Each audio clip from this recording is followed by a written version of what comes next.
The Mason and the Bee. Leo, visiting for the afternoon, ran a curious finger over a tray of silver-gray coins on his great-aunt Alara's desk. They were duplicates, she'd said, orphans from larger collections. One caught his eye. It was light, almost flimsy, with a castle on one side and a large, detailed bee on the other.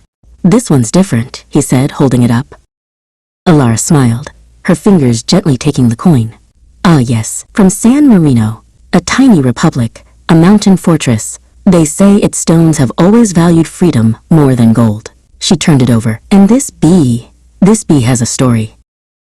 "It wasn't always a symbol of the state," she began, her voice taking on a distant, storytelling tone.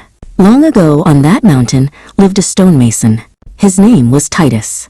He wasn't a ruler or a soldier, just a man who loved the mountain and the strength of its rock. But the mountain had other inhabitants, a colony of bees whose honey was spun from the toughest mountain flowers. They were small, but their numbers were vast, and their home was the oldest tower in the fortress.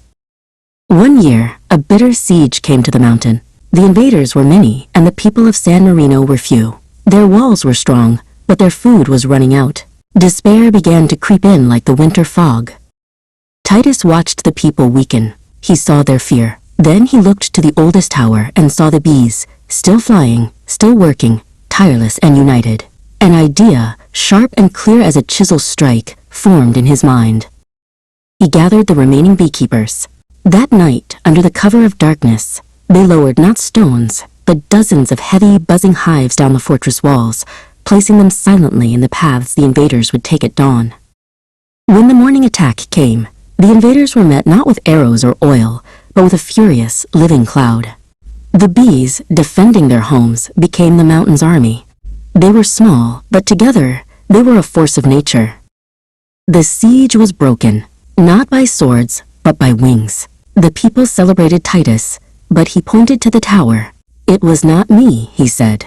"It was the smallest among us, reminding us that a community, working as one, is as strong as any fortress." Alara placed the coin back in Leo's palm. "They put the bee on their money to remember," she said softly. "To remember that true value isn't in the metal, but in the story it carries. The story of resilience, of community, and how even the smallest can defend the greatest of things." Leo closed his hand around it, the cheap metal suddenly feeling as heavy as gold.